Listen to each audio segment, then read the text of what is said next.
Can't you just unload around me? So this happened earlier today and was too perfect to not share with you guys. I work in construction as the foreman for a new house build. The location is kinda strange. The house is 250 feet up a hill via a footpath only. All of our materials have to come up this footpath by hand. It's a pain in the banana to manually carry, quite literally, an entire house up this hill. One of our saving graces is having the 2 parking spots on the street at the bottom of this hill marked with official no parking signs. Unfortunately, there is an elementary school about half a block away, and the parents of children seem to regularly, at least twice a day, think it's okay to park in our spots. Now I consider myself a reasonable person, so if someone is parked in the spots and we don't have a delivery or a need to park a truck, I will let it go. If we need the spots and there's someone parked there, however, I will ask them to move nicely, and most of the time they do so immediately. Until today, I get a phone call from the lumber delivery truck that is en route to our location. He says he'll be there in about 2 or 3 minutes. I let him know I will meet him at the street and make sure he has space to park. He's carrying all of the material to frame the roof of our house, which is a lot of really big lumber and will take easily an hour to bring up the hill. So naturally I didn't want him parked in the middle of the street with his hazards on for an hour, when we have a perfectly good parking spot for him. As I begin my trip down the hill, I notice there is a school parent sitting in her car idling. Assuming she's just waiting to pick up her child, I walk up to her car and politely let her know that she is parked in a no parking zone and we really need her to clear it to park a delivery truck. She scoffs at me and rudely states back, "I'll just be a few minutes, and your truck isn't here. Take a chill pill, dude." Before I can respond,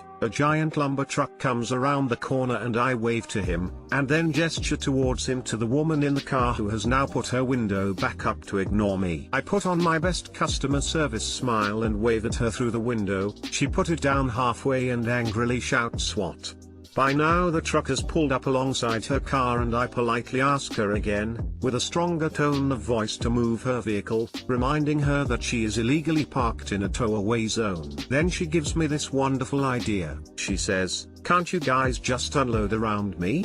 Jesus, it's not that hard." I give her another smile and walk away, a brilliant plan forming in my head. I instruct the delivery driver to park as closely to her as possible and block her in with the porta potty that is at one end of our reserved spots and the parked car that is parked just adjacent to our spots on the other end. He smiles because he immediately gets what I'm trying to do, and proceeds to expertly block this lady and her car into a little 2 parking spot jail. We unstrap the lumber and my guys begin humping material up the hill. Meanwhile I call the police parking enforcement to let them know the situation. At this point in time I wasn't trying to get her in trouble, I just wanted a record of why we were blocking part of the street so we don't get in trouble with the city. The very friendly traffic officer lets me know that she can be there in about 30 minutes and deal with the situation for me. Wonderful. As we continue to unload lumber, the child of the parent shows up. And wouldn't you know it, mom is just now realizing that the lumber truck is parked so close she can't get out of her driver door to meet her kid. She awkwardly clambers across the inside of her car and stumbles out the passenger door, shooting glaring looks at me and the truck driver in the process. She loads her kid into the back and then begins to realize that she has no way of leaving. She comes storming up to myself and the driver and states, "I'm in a big hurry. You need to move your button-out truck right now so I can go." Before I can respond, the driver gets a grin on his face and says, "Mom, in order to unload the lumber on the truck we had to unstrap it, and per our company policy I'm not allowed to move the truck with any unsecured load on it." Sorry. This sends her into near aneurysm levels of blood pressure. Meanwhile I can barely contain my laughter. "Banana, your policy, I have somewhere to be." She barks back at him. At this point, with impeccably convenient timing, the parking enforcement officer shows up and parks behind the truck. She doesn't see the officer arrive, and while the officer is still getting out of her vehicle I just casually say, "Can't you just pull out around it? It's not that hard." With the biggest butternut eating grin I've ever had, I watch as she realizes that I just used her line on her. "Butternut you!" she yells, and storms back to her car and angrily clambers back in through the passenger door and into the driver's seat. At this point the officer is walking up to myself and the driver, Before she can even introduce herself, the mom in the car slams it into reverse and stomps on the gas, crashing into our porta potty and knocking it over, and then throws the car into drive and tries to mount the curb and drive on the sidewalk. The officer, driver and I are staring in disbelief as she gets halfway over the curb and gets stuck. I can hear her screaming obscenities over the idling truck from inside her car. The officer promptly walks up to the door of the car and orders her out. My favorite part of the entire thing is watching her face go to shock as she realized she just did all of that in front of a police officer. She gets slapped in cuffs as the parking officer calls for a second unit and she is promptly sat on the very curb she tried to drive over. She sits on the curb yelling to the now two officers about how we told her she could stay there and that we never asked her to move. The traffic officer responds that she was the one who was originally called when she first refused to move and that she already knows what's going on. While myself and the driver are giving a report to the second officer, my guys finish moving the remainder of the lumber and the driver finishes his statement and takes off to go back to the yard. By the end of the ordeal she was arrested, charged with child endangerment. Her kid was in the back of the car the whole time, reckless driving, destruction of property, the porta potty, and driving on a suspended license. On top of all that, she also got her car towed. The kid went home with his grandma and she went to spend some quality time in a cell. I never expected her to actually heed my advice to just pull out around it. But I think next time she'll probably think twice about parking in a tow-away zone, if she ever gets a license again. TLDR, rude lady parks in construction site reserved parking, asks us to unload around her, so we park blocking her to do so, gets mad when she now has no way out, crashes into our porta potty and tries to mount the sidewalk, gets stuck, and arrested by an officer who was on scene, and all with her child in the back seat. Edit, some people have been asking for pictures of the site, here's a link. Thanks for gold and all the overwhelming responses. You would think someone with a suspended license would be a little bit more low-key. If they were that self-aware, they probably wouldn't have gotten their license suspended in the first place. She'll probably think twice. Doubtful, have to think once first. She should have gotten another charge as well because the porta potty that could have had someone in it. Oh butternut. That never occurred to me. Like all she had to do was move out of a no parking space. Now she's in jail for manslaughter. As a truck driver myself, yes, I have the biggest karma banana right now. I love doing this kind of thing to these kinds of idiot. Also, driver wasn't even really lying. By .regs and most every company policy, we legally can't move once unstrapped. It's a hazard as the load could shift and fall. It's like that company policy makes sense. My history professor wanted us to write a paragraph from many historical figures' point of view and urged us to be as realistic as possible. R35, at the very least, it isn't plagiarized. Couldn't find any texts online remotely like the above. For the lazy, like myself, and the 11 national palaces of the military, I played R3 Flat Warfare 5 Goldfoot 6S Autumn Knife. Words I might share with the country. The 11 national palaces of the military, I have defeated the Wuji drill and succeeded in the Autumn Knife. I may have shared it with the country. I can figure out some of the words, but it doesn't translate because some words are really badly written or probably wrong. Lol. A+ for attempt and MC anyway. My Chinese dad couldn't read it. He said it's garbage or poorly written. Very wide. Lol. White text. I don't know much about him or his time period, but I'm about 80% certain you were expected to do calligraphy if you had his social standing. Was his hand shattered with a hammer? Tenant asking landlord, me, to be more professional. I am a small-time landlord, with just 4 tenants. Earlier this year, I had 2 sisters that didn't respond to my requests to add the gal's husband to the lease, though he was living with them. Not a big deal. Did I mention the pit bull they also brought home, without permission? I do allow pets, and had previously approved their other dog. I asked nicely in person and by email in the months leading up to the malicious compliance. They also did not respond when I asked if they were happy there, and wanted to renew their lease for the following year. I asked again. Then I emailed them notice that I would start showing the unit 2 days later. I try to be a nice landlord. They had a newborn, as well, so I scheduled all of the showings within a 2-hour window on the same night so I could be in their space as little as possible. Also, because they had not responded, and it was now serious crunch time for getting another tenant and my spouse worked all the following 2 weeks during evening showing hours, I had the delightful inconvenience of bringing my 2- and 6-year-old children with me to the showings. Because I'm not a corporation, I'm a small-time family landlord with kids. Try to imagine how difficult it is to conduct business meetings with 2 kids, right?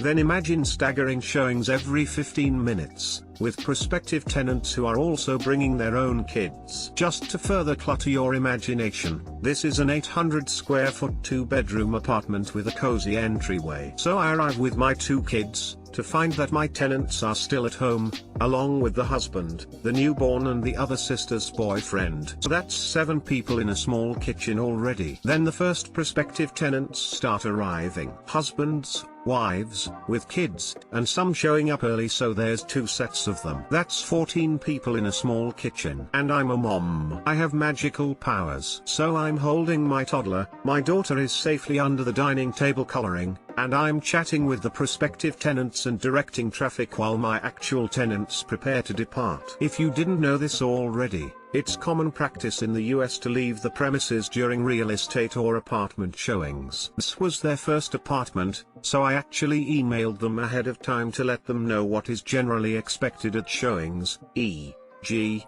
a relatively tidy apartment, and that they can leave, for their own convenience. They do eventually leave, after the boyfriend tells a prospective tenant that he, in fact, also lives there. And I carry on with an exhausting scheduling of showings, and have my new tenants all picked out and lease signed by the next day. Next night, I get a voicemail from the husband, who is not my tenant. I saved it, and just listened to it again, because it still gives me that same delightful shiver of malicious compliance. In his voicemail, he told me how awful it was that my children touched his infant's things. They didn't, because I keep my kids entertained with magical mommy toys, but prospective tenants also brought children, and how they had to sterilize everything to keep their infant from being sick, and how inconvenient it was to have showings with only 2 days notice, and how very unprofessional I was to bring my children, and asked if I could just be more professional in the future. You can hear it, can't you?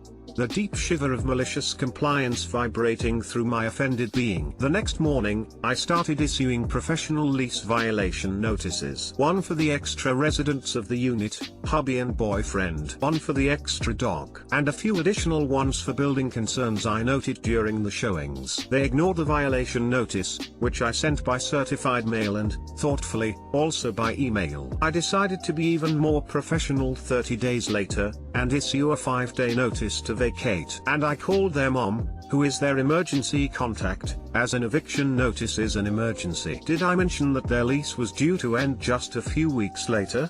But it would be unprofessional of me to let these violations slide until then. 3 days later, they'd magically sent me all the information I'd requested, removed the other dog, licensed the first dog, gotten the required pet insurance, moved out on their lease termination date, and skipped out on their last electric bill, and left the unit in damaged condition. Despite my professional security deposit disposition statement and request for payment, they ignored those notices, until I stated I would proceed to small claims court by X date for the total due beyond their security deposit. On X date, they replied stating they didn't think it was fair that they should have to cover damages to the unit, or pay any more money toward their utility bill. Yet 2 months later, there we were in the lobby of the courthouse, sitting across from each other on uncomfortable waiting room benches. They're laughing among themselves about how they're going to get their full security deposit back. And I'm quietly reviewing my presentation notes to the judge and my sizable stack of evidence, photographs, videos. This was my first time in court, but I wasn't laughing. I was preparing. 1 hour later,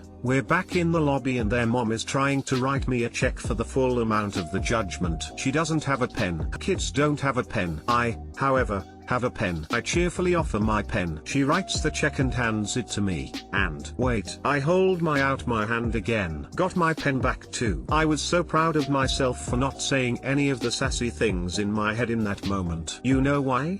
because I was being professional, as I'd been from the moment he'd left that voicemail. As a last note, I do acknowledge that it would have been better if I hadn't brought my children. However, if you have kids, you'll understand that sometimes, they simply have to go where you go. This reminds me of my MC story. My girlfriend at the time, now wife, was moving in with me. Her landlord decided to get cute with the deposit refund, cute in a sexist way with the types of allegations. My GF had the carpets and the whole place professionally cleaned while it was empty. She'd lived there for 3 or 4 years and the place hadn't been painted or recarpeted in twice that time, so there was normal wear and tear just on the paint. Landlord decides to deduct most of the security deposit and send her a check for about $300 of about a $2,500 deposit. About a week after move-out date, landlord is cheap and send the response and check regular mail. I tell GF don't deposit and wait. She wanted to call him. I told her don't do that and trust me on this one. At 30 days from move-out date, I have a copy of the landlord-tenant laws in my state regarding deposits in a letter, sent certified. I proceed to tell him he's in violation of state laws and if he'd like to make a claim he can do so in small claims court after refunding the entire deposit. State law says that all deposit-related correspondence must be in certified mail. State law also says he must pay our attorney fees if he's in violation. A week later she gets a check with the full deposit and not another word said. Absolutely delicious malicious compliance. It's interesting if you consider how all these small things you'd normally let slide really add up if you decide to go by the book. Absolutely, exactly. I have another tenant moving out now where we'll also end up in court, unfortunately. And I'm photographing and noting every single thing that is an allowable repair, as well as my time spent repairing / cleaning / supervising contractors / etc. The final amount due will be a couple of thousand, I suspect. And I'll be professional every step of the way, and exactly by the book. My landlord managed to take $400 on coconut charges. We mowed lawn the day before we left, vacuumed and shampooed the carpet, and had informed him our first week that our back door lock was broken, so we replaced it and gave him a key. Those non-problems added $400 to our bill, and he had never added stairs to the 6 feet drop to the backyard, so it was unusable. Cheesecake you Tyler. That's nice. My slumlord landlord sent me a bill for $1,200 for paint from my security deposit, and when I looked up the company it was registered under his own name. There was nothing wrong with the paint. Just curious, in your state, is it legal to give only 5 days to vacate, particularly if they're on a lease? My mother was once given 3 days to vacate. She'd complained to code compliance that the AC didn't work. This was Texas in the summer, and she didn't have a lease, and we fought it because in Texas you're required to give 30 days. Yes, in my state it sure is. But specifically, it's 5 days notice to vacate or remedy the default. If they don't remedy the default, the lease is terminated on the date I specify, as long as it's at least 5 days from when I gave the notice. If they do remedy the default, the lease does not end, but if they default on anything else within the year, I can give a 14 days notice to vacate without the opportunity to remedy. It's really specific by state, and the state I'd previously played landlord in had a 30-day notice requirement, which is why I first sent a 30 days notice. It's more polite, too, for minor issues. There are also other exceptions, like criminal activity or police notification of nuisance, which in my state, are also 5-day notice to vacates, but without the opportunity to remedy. I am so up to speed on the statutes after court.